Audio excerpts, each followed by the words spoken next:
क्या आपको पता है हिंदुओं के आखिरी राजा ने अकबर की सेना को धूल चटा दी थी? क्या आपको मालूम है आखिरी हिंदू राजा जिसने दिल्ली की गद्दी पर शासन किया वो किसी राज परिवार से नहीं था? क्या आपको जानकारी है कौन था वो गौरवशाली राजा? दिल्ली के गद्दी के आखिरी हिंदू शासक थे हेमू। जाने कैसे अकबर की मुगल सेना को दी थी पटखनी। आज़ादी के सेनानी होने के साथ साथ संभवतः हेमचंद्र मध्यकालीन भारत के सबसे बुद्धिमान सैन्य कमांडरों में से भी एक थे। 16वीं शताब्दी में दिल्ली की गद्दी पर बैठने वाला आखिरी हिंदू शासक हेमू विक्रमादित्य को भारत के नेपोलियन के नाम से भी जाना जाता है। एक साधारण परिवार का सदस्य होने के बाद भी हेमू ने भारत के इतिहास में असाधारण और शानदार कार्य किए। अपने विचारों और दृष्टिकोणों के माध्यम से उन्होंने अपने देश भारत को एक शक्तिशाली राष्ट्र बनाने के लिए जबरदस्त प्रयास किए। वो एक ऐसे व्यक्ति थे जिन्होंने भारत के भविष्य की नियति को बदलने की पूरी कोशिश की। आइए हम आपको इस वीडियो के माध्यम से भारत के नेपोलियन के जीवन से जुड़ी महत्वपूर्ण बातों को बताते हैं। आपको इस वीडियो में हेमू विक्रमादित्य के जीवन से जुड़े कई रहस्यों का पता चलेगा, इसलिए वीडियो के अंत तक जुड़े रहिए। तो चलिए शुरुआत करते हैं महाराज हेमचंद्र के बचपन से। महाराज हेमचंद्र विक्रमादित्य 1501 में राजस्थान के अलवर जिले में धूसर ब्राह्मण परिवार में जन्मे थे। उनके पिता पूरनदास एक पुरोहित और धार्मिक व्यक्ति थे। संत पूरनदास ने संन्यास ले लिया और वल्लभ संप्रदाय या संप्रदाय के प्रसिद्ध संत हरिवंश के साथ रहने के लिए वृंदावन चले गए।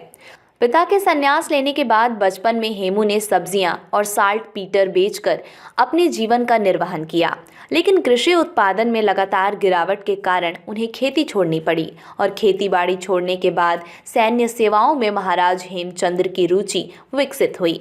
आज़ादी के सेनानी होने के साथ साथ संभवतः हेमचंद्र मध्यकालीन भारत के सबसे बुद्धिमान सैन्य कमांडरों में से भी एक थे। हेमू के अनुशासन, निष्ठा और कड़ी मेहनत से प्रभावित होकर शेर शाह के उत्तराधिकारी इस्लाम शाह ने उन्हें बाजार का सुपरिटेंडेंट नियुक्त किया। उस समय हेमू का मुख्य काम पूरी अफगान सेना खाद्य की आपूर्ति की देखरेख करना था।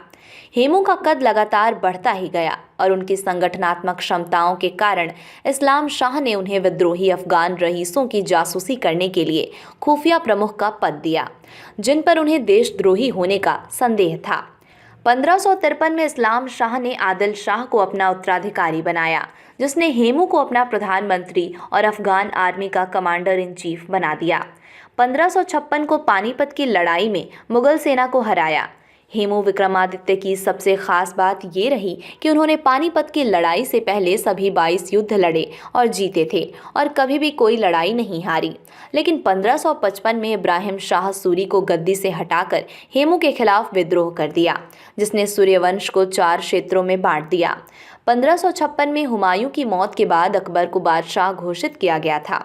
बस फिर क्या था, हेमू ने इसे दिल्ली पर कब्जा करने का एक अच्छा अवसर समझा और हेमू ने बनाया इटावा, संभल, कालपी, नरूला और आगरा के मुगल शहरों पर कब्जा करते हुए बंगाल से दिल्ली की ओर कूच किया। मुगलों ने हेमू के साथ 5 नवंबर 1556 को पानीपत में लड़ाई लड़ी और हेमू ने अकबर की मुगल सेना को हरा दिया। पानीपत की दूसरी लड़ाई में बैरम खान ने की हत्या। दिल्ली में तुगलकाबाद में युद्ध हुआ। हेमू ने मुगलों को हराया। उन्होंने 6 अक्टूबर 1556 में एक दिन की लंबी लड़ाई के बाद दिल्ली जीती। हेमू ने 7 अक्टूबर 1556 से 5 नवंबर 1556 तक मुश्किल से 1 महीने तक शासन किया। युद्ध में लगभग 3000 सैनिक मारे गए।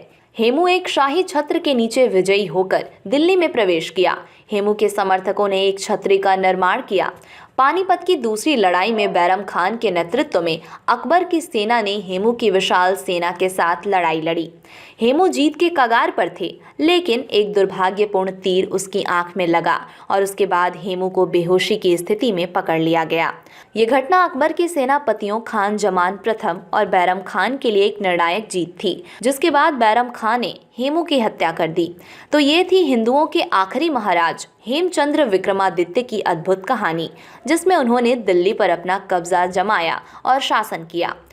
हिंदू राजाओं की ऐसी अनेकों शौर्य की कहानियां इतिहास के पन्नों में दबी हुई हैं। ऐसे दिलचस्प रहस्यों को जानने के लिए जुड़े रहिए हमारे साथ।